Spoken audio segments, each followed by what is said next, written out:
And with that, please welcome Taylor Chamberlin.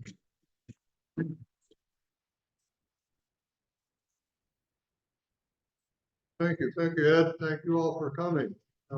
Yes, 30 years ago, my mother dropped off a box of old documents and some notes. My father was trying to trace his grandparents and basically his grandfather's civil war history. And said, oh, might be interesting. Little knowing where it would lead me to all these other things. And I think their pictures are up there. See him, Simon Elliott Chamberlain, Edith Matthews is a Quaker girl from Waterford that he ended up marrying. They met right at the end of the Civil War when he was provost marshal at Fox. Last Sunday, I gave a talk at Waterford School, and I talked about sort of Edith's sort of traced her family from when they started in Taylorstown and traced their roots. And this time I thought I'd talk about Simon Elliott.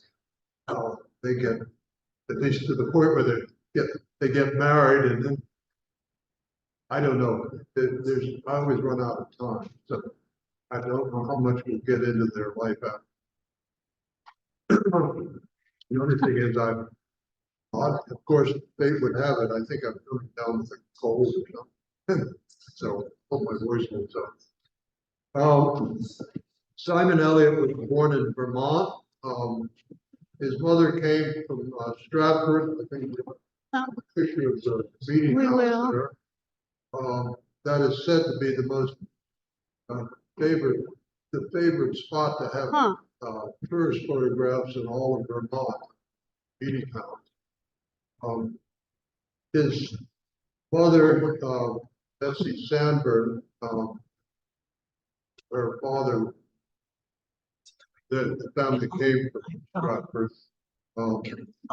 Her brother, William, was the partner of a very important politician at the time, Civil War, after Justin Morrow Chamberlain. He would become invaluable for guru, mentor to Simon Elliott.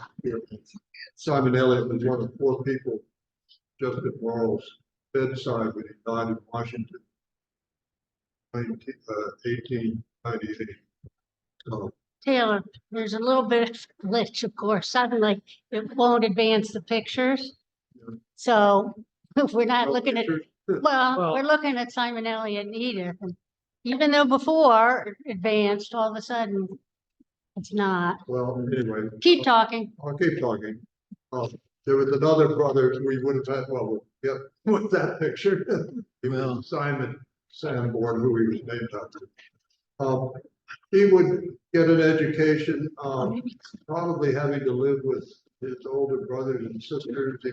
Here we go. We're on. To the secondary education. And then he went and apprenticed as a jeweler, watchmaker in Boston. He would leave Vermont at age 20 and go out to the Midwest. He would marry out there. He would end up in, just before the Civil War, he was in Nashville, Tennessee, in a jewelry store on the main square in Tennessee. When it was clear that Tennessee was going to go itself, moved back to Glens Falls, New York. Glens Falls is, at that time, was the lumber capital of the state. Cutting, you had to run like mountain edge on, but we saw it in mills and Glens Falls and imported them.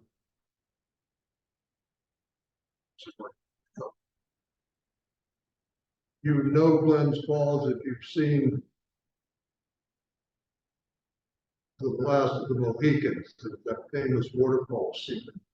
That waterfall is still there. It's called Cooper's. James Cooper, author. It's called Cooper's Falls. Cave still behind it. it's a big part of the movie. So he moved back there. His mother, now a widow, is living with his twin sister Ellen. All right. And there's another sister there who's married. That she and her husband used to run a hotel. So he's working in a jewelry store in Glens Falls, arrived there in early 61.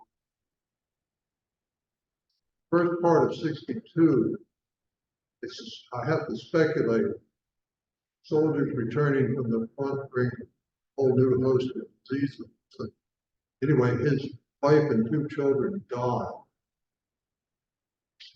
in 1961. He ends up listing as a lieutenant in the 118th New York Infantry being raised. It's kind of interesting how they were raising it. Lincoln had just called for another 75,000, whatever. So all the states are ordered that they've got to meet. New York divides their quotas up by congressional districts, which in this case is the 3 counties. Warren County, which is where Glen Falls is, I guess, is important. They get to choose the colonel of the regiment. A guy called Samuel Richards. He's 51 and he's a banker. It's all politics. But unfortunately, see this. That's what was kind of shocked me. I came to thinking about the Civil War, kind of grew up in Loudoun County, and we used to play with Simon Elliott's weapons and carbines and swords and have mark valves and everything. And I guess my cousin, I have one cousin here, Robert, and they remember this, that we all thought that Simon Elliott then went out to fight the Indians and the rest, and he escaped dying and rolled the bighorn with Custer because he had rheumatism. Oh, there's some basis in some of these stories. Anyway, I started doing this research, realized that war wasn't quite as romantic. So, okay, you've got this 51-year-old colonel. He's Simon Elliott is also picked by that political group that chooses a particular county. He's in Company A, which because that's company, they're the ones who would be, the color guards and stuff like that. Great. His captain is Josiah Norris, fireman. First lieutenant is a lawyer. He's second lieutenant. So that's sort of that's it. They end up going up to Plattsburgh to train in city. Are we showing pictures? No. Did you? Yeah, we can. But what happened to Justin Morrill? You didn't talk about him. Skip. I'll skip. Before the politician. Okay, here's the Don't grade. slow me down. Okay, don't slow you down. Okay. No, keep going. Say that. No. Keep going. Yeah. Okay. You should have Josiah Norris. Oh, okay. So I went too far. There we go. He's up. Okay. Then the next picture will be Simon Elliott. They come down the Potomac. I guess I can't remember. Yeah, they came by train to New York City, and he gets his picture taken in New York City. So that's him. He's what, 26? See, 18 or 34. 28. 28.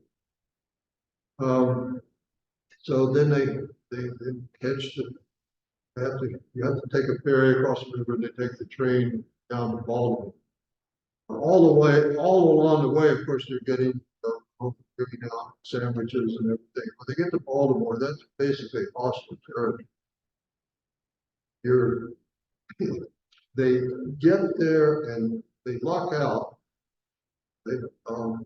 Because the group that came on the train, the train before them, sent out to Harper's Ferry and either be captured in Harper's Ferry or sent to So either way, you not very good. They end up, because they haven't yet received their arms and everything, they sent down to the relay house, which is where the B&O train coming Harper's Ferry meets the train Baltimore to Washington. So they're sent there to guard that connection to the bridge across the Lovettsville River, which is actually the highest masonry railroad bridge in the country. So that, and this time Lee is in Maryland, so you've got to sort of pray that somebody might come and try to destroy it. So that's where they end up.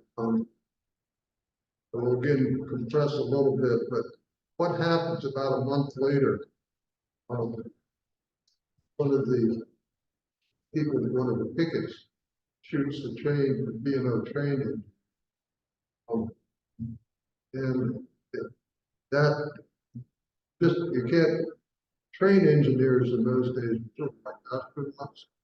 You know, and they had their following, they were very popular, and suddenly this Yankee soldier has killed one of the engineers, and so they have to sneak 118 out at night just because they figure there's going to be a loud demonstration. It's covered very differently in John Cunningham, but other members, other officers, 18 parts of history, it's called 3 years that they had a Rondack regiment. He said that the gun discharged accidentally, and he was a lawyer and helped get the guy off. I have a letter that another officer said the guards were so drunk that night that the officer on duty was scared to even go out of his tent. So you can draw your own conclusion. So anyway, they end up sending them down to Washington, taking them out at night on the train so that Bob doesn't try to do something. And they're sent down to Fort Ethan Allen. Now, there's two, that's Guardian Chain Bridge. There's two Guardian Chain Bridge, Fort Marshall. I assume you can still do that coming north on George Washington Parkway, high up above Chain Bridge. There used to be a turn off and you could go in and visit Fort Marshall. That was on one side of that ravine, where the stream comes in besides Chain Bridge. Ethan Allen was on the other side. That it's been completely raised now. There's the park. But they would spend the winter 1862 and 1863 there. And that's an easy job. You know, nobody can do that.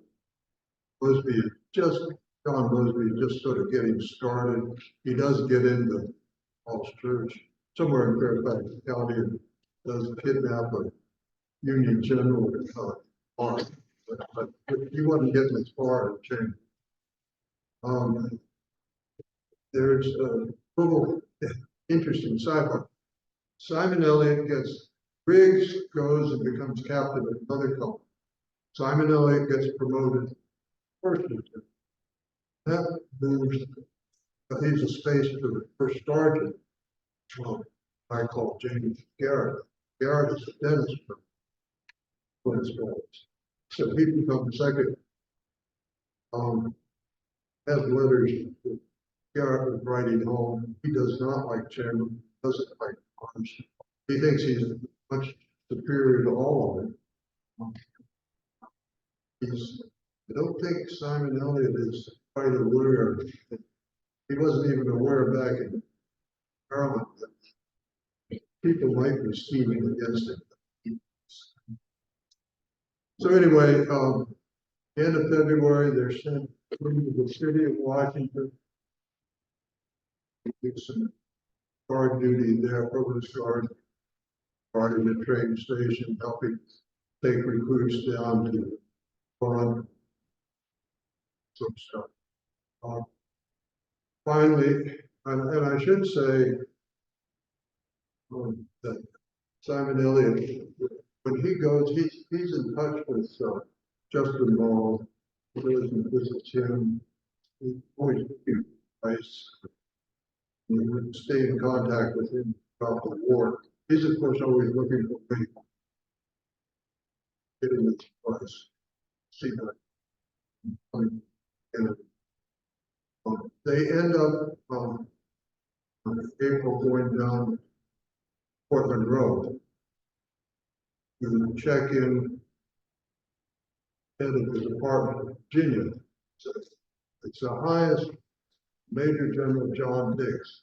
He's the highest officer in volunteer army. Put in there by Lincoln, very successful politician. He's had a career, I think he's the Secretary of the Treasury, done a whole number of things. Doesn't mean he's necessarily like this. And they're sent with the siege of Suffolk. Better Suffolk is across Hampton Roads, north. Suffolk is further southwest. Better to threaten. So it's right on the edge of the swamp. Terrible. They trade shots back and forth. Rebels slowly get into May. The siege of Suffolk is officially ended, and so then they start following the rebels again on the far side of the James River. It's called an expedition. They keep following them. What seems obvious in retrospect, they're just being lured in the middle. Suddenly, 14th, Dix gets a frantic cable from Washington, says, get all your men back. So you suddenly realize Lee is marching north up Shenandoah Valley. Think he might be headed somewhere, don't know what he's up to. Can you, and Dix has two Army Corps. He's got him probably close to 1,000 men. He says, they want to threaten Richmond, threaten burn bridges. It's officially called the Second Gettysburg Front. And the idea is to make Lee think twice about what he's apparently doing. And he will either, peel off some of his troops to go back to Richmond and defend them. First, all these people were lured in the middle of nowhere up past the Great Dismal Swamp. So it takes them forever to get sort of base where they're going to, start to do what they're supposed to do. Have two generals under. One of them is George Getty. So, sort of think it's like the seventh.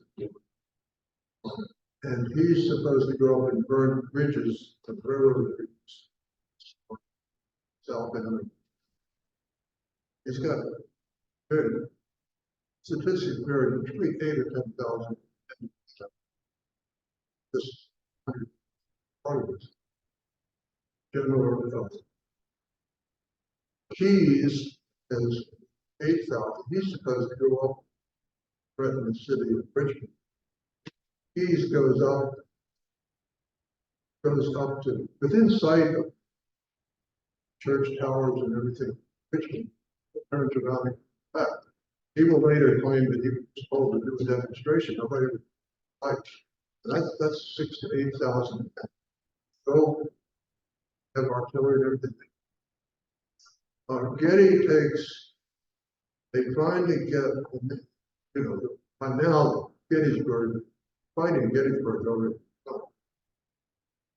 I think they finally get the White House landing, tributary of New York. They land, and this whole corps under Getty then starts marching up Anna River, which is 30 miles. It takes them over 5 days to get under. End up basically around 6 p.m. when Gettysburg is down. You have two regiments. You have the 118th, 99th there, and they're gonna go up and try to burn this bridge. Again, to make a long story short, they said, hey, was something. They, it's getting dark. Nobody's has scouted the thing. That's kind of, so they get out there pretty soon, coming up, get fired. Then they start, artillery starts coming. Getty has been leaving all these visions scattered all the way along to the rear. So they call for some support. So 2 more companies come. So basically, you've got 4 companies out of this giant, which has been started the dark, being shelled with artillery. And at 2 p.m., good morning, sorry, they suddenly signal, they get the signal, they do it, actually capture better, they suffer some losses. And suddenly they're told to go back. So that's it. They go back and they get back to the White House in 2 days, 5 days. First, Dick sends a happy little report. Okay, we did this. The bridge was guarded by 8,000 people. Oh, you know, Washington's in a really foul mood. The public's in a foul mood. Had all of these, the Union Army had all these days. So Dix would be, everybody has to write a report about what it was. The point, there probably were 2,500 men there. The only reason there were 2,500 men was because they could move all the people, keys turned around, then they could just move everybody that was defending Richmond up to the bridge. Confederates always seem to know exactly what the Yankees were doing, so that was a surprise to them. So they were well prepared. That was it. And so Dix gets kicked upstairs. You can't fire him. So he gets sent up to take over what's called the Department of East City. He's pretty well qualified. Getty wouldn't actually turn out to be successful being commander in the future. So I guess what he was doing was just making Dixon's order. Keys would, and Keys was basically put out to pasture. He could command the hearing, saying that I only did what I was told to do. Dix was always locked up. That's the end of that story. Simon Elliott gets, I should say that there was, I told you about this, was now the second yard. There was this, while they were down there, that area was the Bismarck Swamp. I have this document, Garrett signed the man in a court martial, Simon Elliott. He said physically attacked him, called him a coward, tried to get him to go out and fight like a man out, you know, have a duel or whatever. So he wrote this thing up, and he had this list of officers who said we support his version of this. You can find nothing about that. This is the document that got passed on. So it was never actually filed. Shows that I'm sort of implies that Garrett wasn't doing the immediate superior was ordering. So Simon Elliott, who had a temper, straight. But anyway, when you get back, the stuff is sort of settled. You had in the meanwhile at draft riots in New York City. The Irish workers, yes, so when among they sort of unwisely published the names of all these drafted in New York City, which just had all these people play with Gettysburg. And they had the rumor goes out that what's happened is they want the Irish workers to go out and build an army.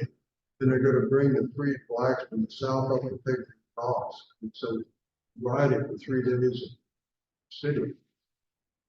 Just about the time Dix gets there, he's trying to clear his number too. What they were called in soldiers fresh from Gettysburg who had no sympathy. I think they just shot him in the crowd. But that sort of ended draft riot. But then the question was, how are we going to start the draft, lottery up again and get this thing to work? So order went out for each regiment to send up 3 officers and detail of 6 enlisted men to the drafted men were sent sort of basically some slight training, but then sort of organized. And Simon Elliott was one of the 3 officers set up to start the draft, go to the draft on there. He would go to, he sort of wrangle a way to get up to see the governor. Governor and see him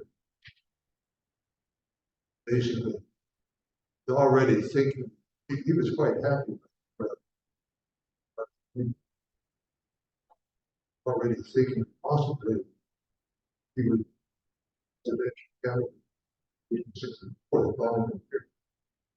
but he wouldn't oppose Grant.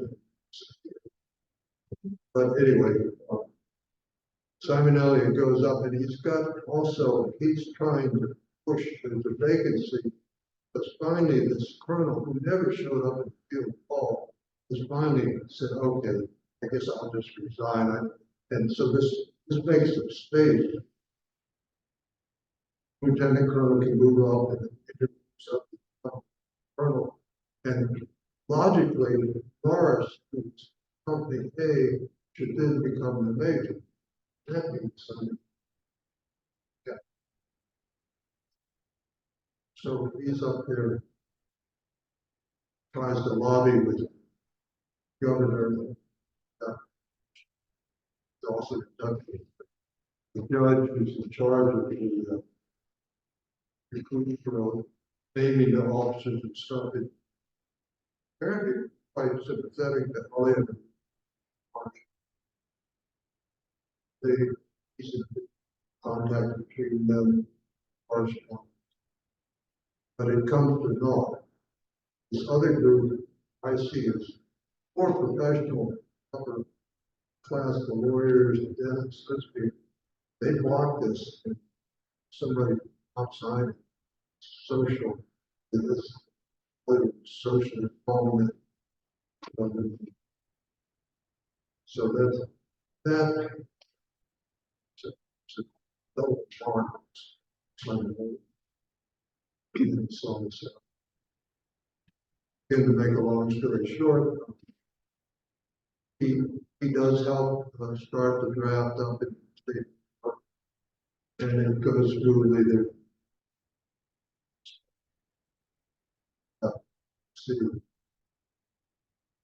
He ends up draft on some microchild, terrible,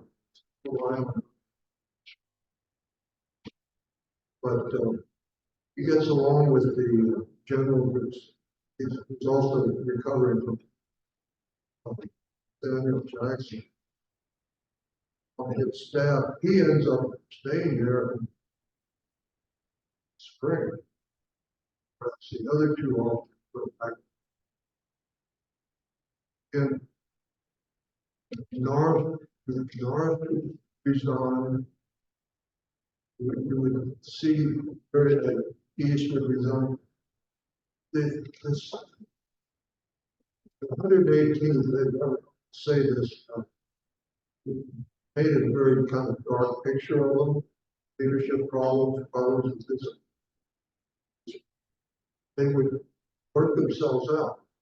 They would become very famous. Good, with good leadership. Nichols started as a major, but ended up as growing. Very good, capable.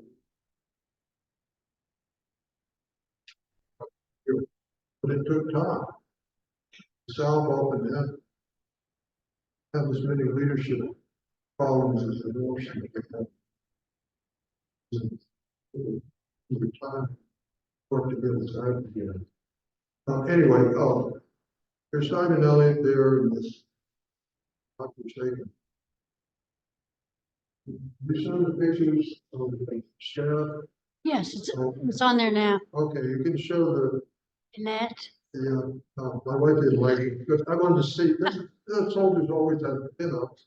In this case, this is a favorite. This is one of his favorite actresses. So he kept it up. It's appropriate. Plays, but he's in New York or in Washington. I noticed he wouldn't. He also, I have his diary. So he played it. So he always liked it. Anyway, there in the marathon, we knew about new regiments that were being formed, and you had the 25th New York Cavalry. Well, I think he always wanted cavalry to get the ride, but he didn't want it. The 25th New York started by a guy called very checkered history. Past, I looked up his record. He sometimes several jobs at once, and no doubt paid for different units in New York units. Certainly was tied in maybe. Anyway, he was trying to raise this regiment up in Saratoga Springs. That's horse country, sort of like Middleburg. It's horse country. And later he revealed that what he was really doing was selling commissions to people, the officers, and never single take place. Actually go in the field and fight. Certainly, and again, he was probably in his 50s anyway. Also, he was very corrupt as far as trying to raising this regiment. They recruit people, companies in the name of serve. This racket going on. People, because you got by that way, county signing up, and these officers are getting paid salary plus. That way, they don't have to worry about being paid to be officer in the kind of a regiment. So this slowly, you have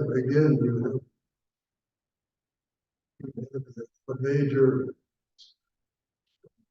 the aide leaving out, and then he becomes captain of company A, and then he becomes a major. You have the lieutenant colonel, but I don't know whether he actually bought his. I don't think he did his commission. He had a great job. He was the head of the station on Broadway City. Clearly didn't. So he would put Simon Elliott in charge of the people. Simon Elliott joined in May. Some of the earlier companies were finally sent down to Washington, and Simon Elliott would be the last company for spring. Okay. He would end up finally going up Preston, still having been issued the horses.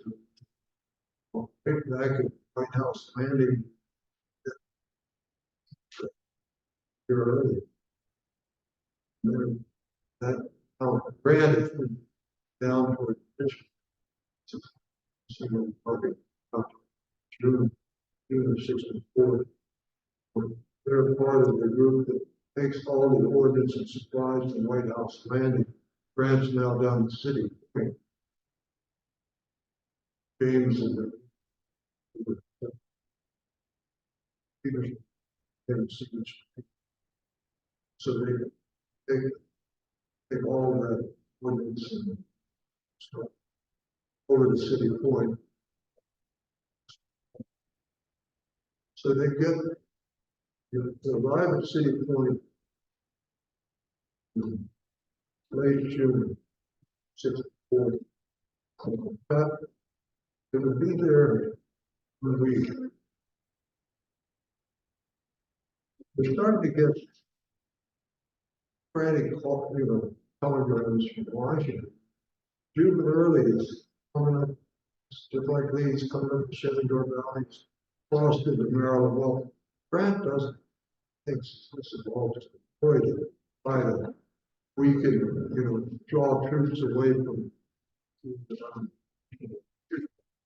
And so he said, well, he's up there sending somebody. So he's just got this regiment that's just arrived. We still don't have it. And they go, they take a steamer and back out. Again, they get there. This last train going west would end up out of the Caucasus. Lew Wallace is famous for has assembled ragtag army there to try to fund early, who's now already gold bars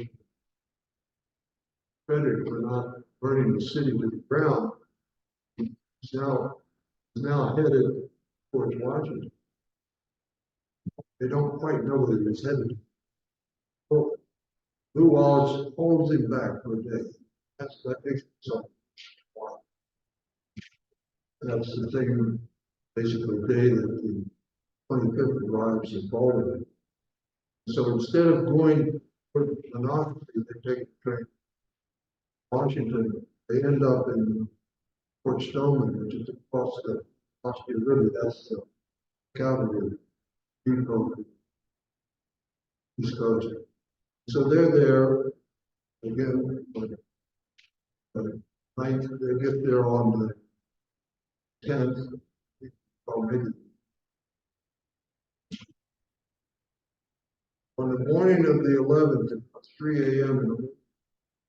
They're woken, holding, marching, Washington, get into Washington, realize that, see everything, and really is now on his body. And the city is basically, it's only got the militia, some volunteer group to basically, their arms are certain. So that's sort of what's in and all this dream. So anyway, the 25th is spent up, that time it's called 7th Street. It's now June. Up to Fort Stevens. Get to Fort Stevens, they shoot 40 rounds. Stevens been manned by it's a group, it's a company of soldiers of Ohio, students from college, some listeners, and there's also the artillery. So they get there, and this is in the morning. It's probably late morning. 11th July. This is just this vanguard of the earliest troop. Pull back. Standard. And this is, they would form a picket line and Simon Elliott would step aside K, the left part of the big companies. They're probably the heaviest part fighting the 0 and the 7 students. Yeah. But they would supposedly hold off the seems true. Historical accounts more than 20, almost 3 or 4 hours. Hold off the vanguard. Always a question of why did early fight on his troops retired? They 4 battles already. But it always remains in history. They finally Grant realized that, wait a minute, after August, it's clear that early was coming. He did send 6 Corps under leadership, right. Well, but the problem is folks had to get there, sail from City Point all down to James, and then that's the thing get up to home. They didn't start arriving until later. Coach Stevens and you don't quite know where this going. So first group of 5, 6 players. So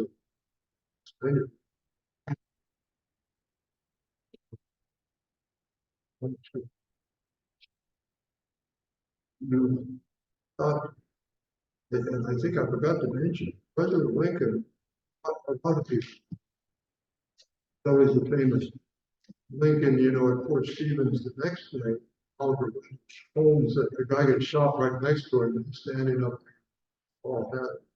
And the guy next to him gets shot. And Oliver Wendell Holmes yells, "Get down here." But what barely almost nobody knows it. He was there on the first day, the 11th. Told the 25th, that one, if you do get captured, say you're from the 6th Corps, so early will think, or 2, he said, they were really impressed with it. Went out and again, a group that really hadn't done it. Then, I know, I was going down south, so it holds a lot, but it still remained a mystery. Simon Elliott was finally in 1871. He would be reading an account early accused of his account, published on his account of trade on Martian. Said he and General Rhodes gone forward. Stevens saw this group of soldiers suddenly coming out of the fort and forming the skirmish line. Rhodes said, "Oh, those aren't the wounded vets that we thought we were going to have." I figured the right had already gone. So they realized that, was thinking that, they realized that it couldn't win the city. Well, in fact, that would be something Simon Elliott championed. I got a statue. Unfortunately, it's only erected in 14.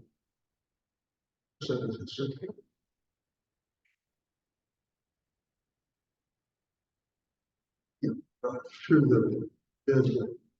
Go to the cemetery. They only did killed in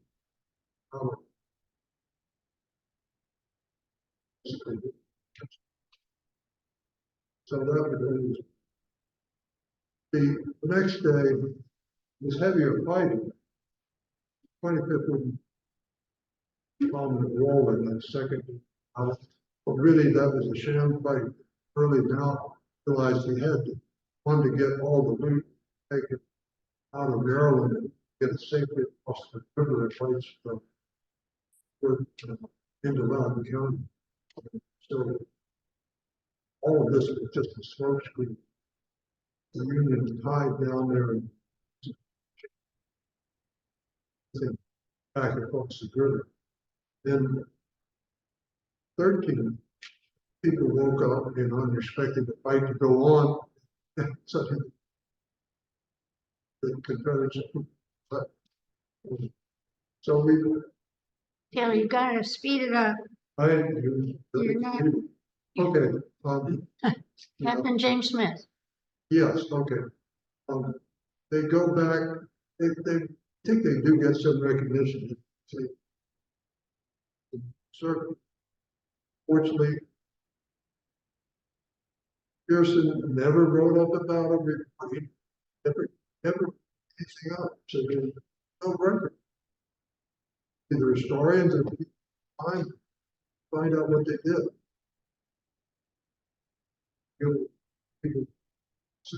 So anyway, they get back and Pearson goes up to the so this is exactly something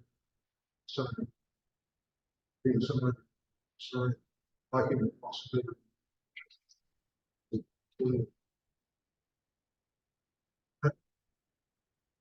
So it's in his handwriting, it's clear it's him. Draws up this petition of this number of the officers signed it, 15 signed it. It appears to just those of friends that extremely upset. He will try to take revenge, basically. Throws all these charges of these people to court martial, say resign. Simon Elliott does resign, he said he's to the first there, some of the first ones are set. And the commander back at Camp Stoner had a really funny story. So then they decided to have a trial for Captain Smith. Smith sort of blows the whistle. I mean, he writes this long report about how bad she was probably hidden, Stephen, et cetera, et cetera. So eventually, the army got the problem. Simon Elliott goes on sick leave. I think that's true. He would end up for a while. Smith, they separated the people. Pearson is allowed to leave the Shenandoah Valley, but then sent off as sick leave. That's how you saw the person. And so he's separated to bring in the other guy. I think McPherson could see him. That was the other major. Could never prove that he was a relative of government. So now you have Philip Sheridan, who is assembled an army combined. He's going to try to take care of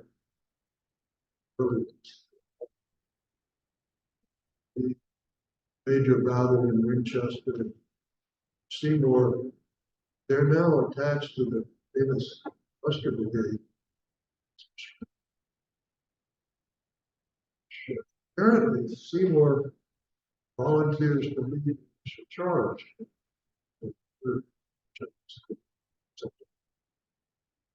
What he does is he goes down the hill, straight to the next to you, people thought that was the safest thing. But Buster throws him in the grave. But they do pretty well. In the end, after a very hard day's fighting, Buster they go on Fisher's Hill, but some in the battle of Fisher's Hill, that's pretty shock. They would end up Front Royal at the time. This is just the 25th. At the time, there was another regiment executed 6 of those. This was a famous. Then captured a large number. So captured a large number of Buster's men and lost 26 of them. Historians have always wondered why Buster, this Buster miles away.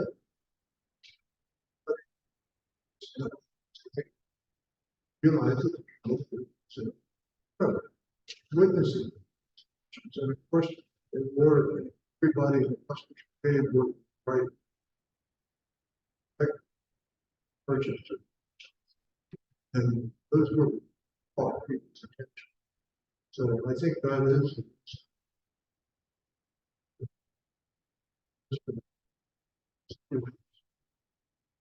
people. Simon Elliott had been sent out. He comes back from sick. He's detached. Detached, trying to help other soldiers from gentlemen to open the Scout Railroad, which runs right through the Confederacy. For that hospital. Oh, that was way back. Yeah, We've been there. Okay. He does eventually end up catch up with his unit. They've been sent back in late October. Maryland, there's a remount camp. They're there. He catches up with them. Go back down. He would participate in running raid into Loudoun County. Fortunately, was not the southern part of the country. So he didn't have the irony of having to earn his future farm from Matthew's farm on the 7th Street. In short time. He would be in camp also for the winter. Seeley had finally caught up with him. And again, unbelievable the stories. Seeley, he would get leave to go back. Some very good terms. Sheridan leads all of the cavalry down the valley. Very late stays in February down to get to Buster charges ahead, catches early army by surprise and fights all of early and it's time to escape. Then 25th, with some other residents, speak up, take the more, and that would be the night. So Thomas Ross was trying to have other trying to get back just 20% of your arbitrary places around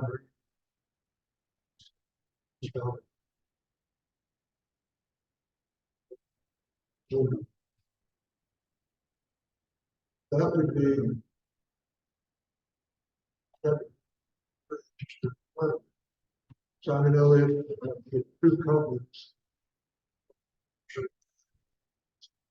So that was good. He was basically all got Sealy would set up this in Berlin.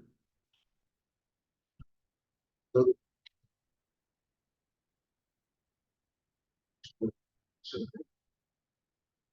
what makes things a little spicier? Pearson, the guy who sent me the computers, he's a time bomb. Someone felt it.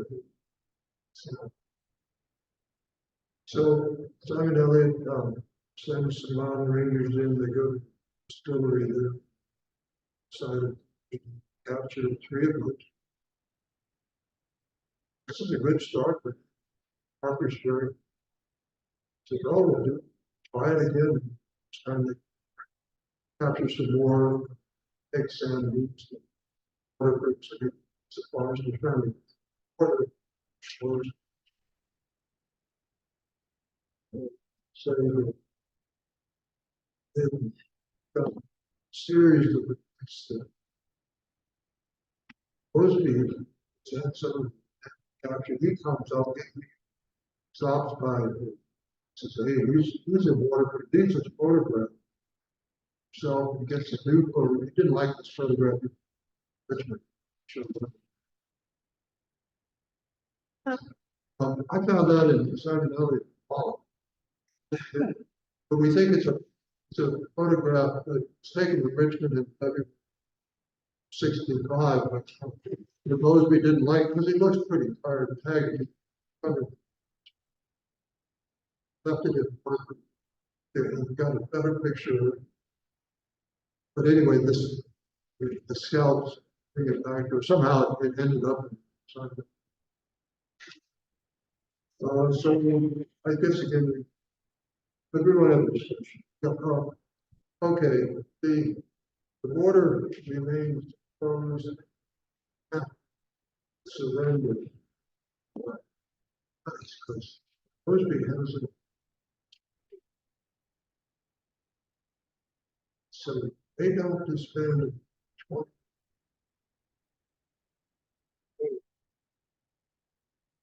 Two days later, orders. So that's when Peter's father says, "Well, I want to check on this claim I'm studying." He had kept his brigade in Lovettsville.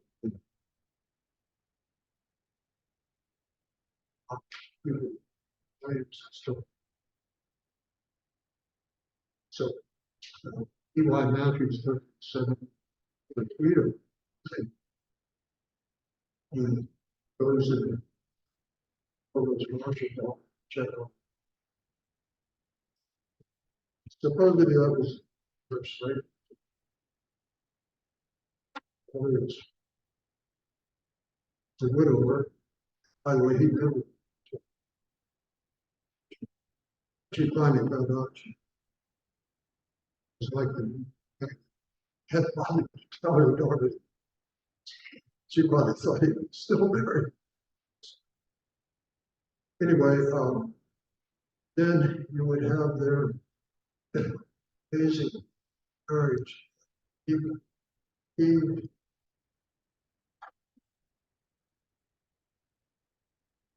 Cut it a lot of- short. Yeah, you have to read the book. And you wouldn't believe some of this stuff. I mean, Sheila did the time. Simon Elliott is taking horses, put them, they get stolen. He ends up hanging out around his fiancee's house. I mean, they're not even safe at that point. Until almost the end of 65. Then he goes back north. The door, he can't get her to reach up on, but she's a unionist, her family is unionist. You know, for the women are custody. So he can't get her to go up. So he goes up and he's very much involved in veterans affairs, recruiting veterans for basically. He's a revenue. Major.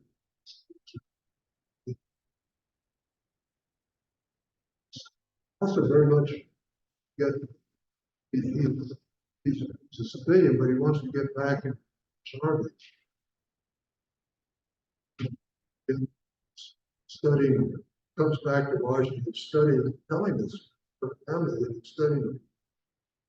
Back, he's really studying. And he would end up get married in March of '67. Father very sick and other sister. She said, I can't. So he takes off out west.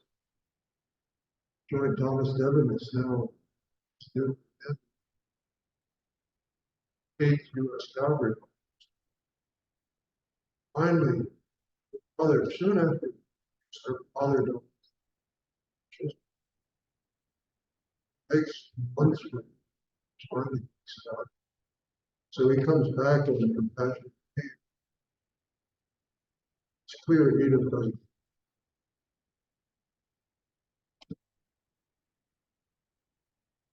Just someone.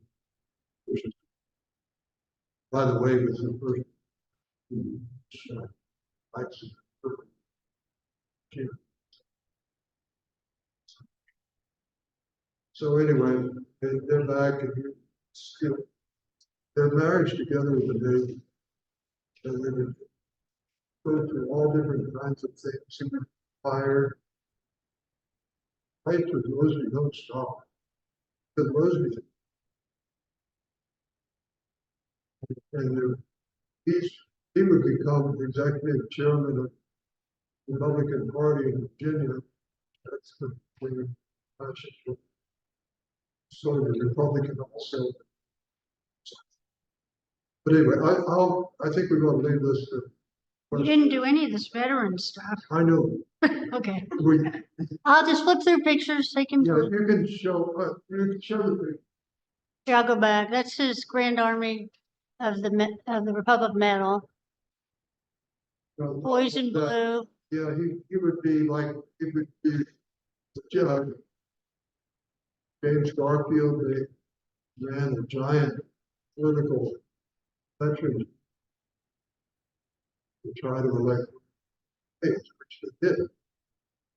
You think you have contested elections now, you ought to think about public days. That was only several days before the Constitution said you had the president. That is Grant and Simon Elliott. Because Grant's made a deal with John Mosby's brother and Simon Elliott's place, but Grant's got to get Simon Elliott to sign. So the younger Mosby brother can then take his job. But it's hard to believe some mistake. Veterans conventions. You Talk about that. know, The Army of the Potomac. you can show the picture. He's in. So, hopefully, McKinley is. Here's wearing some of his medals. We'll skip this. skip that. Oh, I don't think we have that one with his, oh, it's way, That's his son, Here. he's in Spanish, sir. yeah. Here's the one you're talking about. So- He's wearing his medal. What's actually that signal? He's second, but a lot of. This is the second. Points. All of them. It's at Howard University.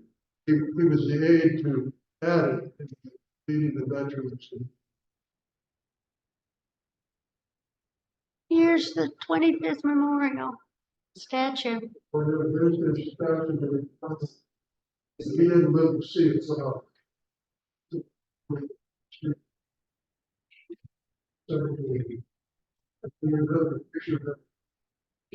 I don't think so.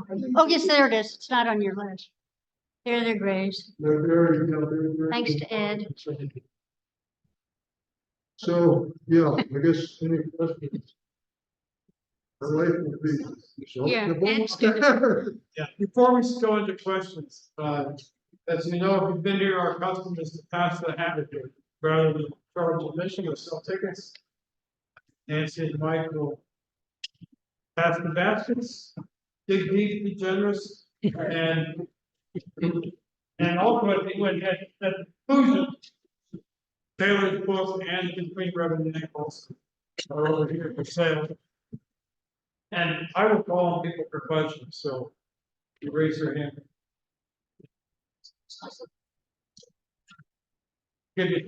I'll give you a chance to go through your calls, dig out one.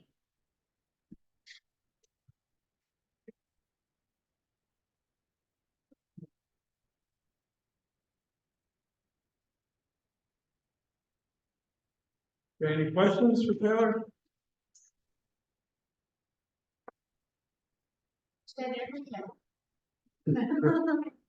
What about the treasury agents? Question of Share, clear cartels or whatever. Taylor, Rich has a question. Yeah, very. Oh, treasury? I asked about the treasury. Oh. Jobs treasury. Oh, yes. He was, a special agent, for the Customs Service and Treasury Department. Started that job in 1876. He was also, unfortunately, in some ways, I mean, he was still much more interested in politics, so he was spending all of his time rather than looking for corruption and people not paying, you know. He was campaigning for Bristow, Benjamin Bristow, who was his Secretary of Treasury, been put in by Grant because there was so much corruption that you had the whiskey ring scandal. And so Bristow wanted to clean out, they cleaned out the IRS section. So he wanted to do the same with customs. He brought in new people, which was Crawford Adams, the head of the special agents, and Simon Elliott was put in, you know, people that were untainted. What Simon Elliott did was spend all of his time working kind of undercover to support Bristow as a presidential candidate, formerly a Republican Party. That ended up, the convention, Grant and Mosby wanted, well, Mosby originally wanted Grant to go for a third term. Then there was some more scandals. So they then wanted James Blaine of Maine to be the candidate. And Bristow was the former. So Simon Elliott was working to get some votes for Virginia. Of course, it ended up with they threw it Hayes, but I mean, Grant was furious. He fired the Treasury Secretary. He fired Crawford Adams, the head of the Treasury, and he wanted to fire Simon Elliott. Well, Simon Elliott needed so much for organizing veteran. They let him stay on pay through October, just for election. We still got paid, then it was fired. It's that thing, but he then would come back, special agent, under Hayes, and John Sherman, who was William Tecumseh Sherman's brother, was a very good Treasury Secretary, and he helped Hayes and Sherman remove Chester Arthur Customs House in New York. Talk about corruption. It wasn't so much corruption, it's just the expected kickbacks to the Republican Party. The Republican Party in New York almost lived off all the money that came in through the New York Party. That's another. It's a long. Rich Gillespie. So those of us who would like this clarification. We're heading south out of Clark, like Clark Gap Road. Yeah, I know there's one of those houses sort of on a slight rise. yeah. On the east side of the highway.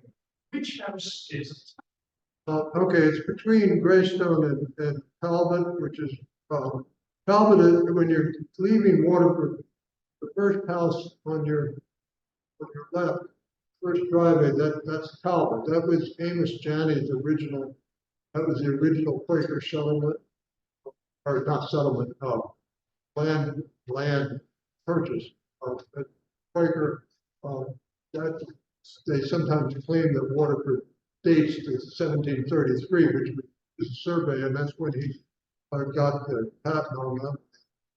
And the next one over is Clifton. There's the stone gate on each side, and it goes across the bridge, and then the driveway goes up. There's a white fence.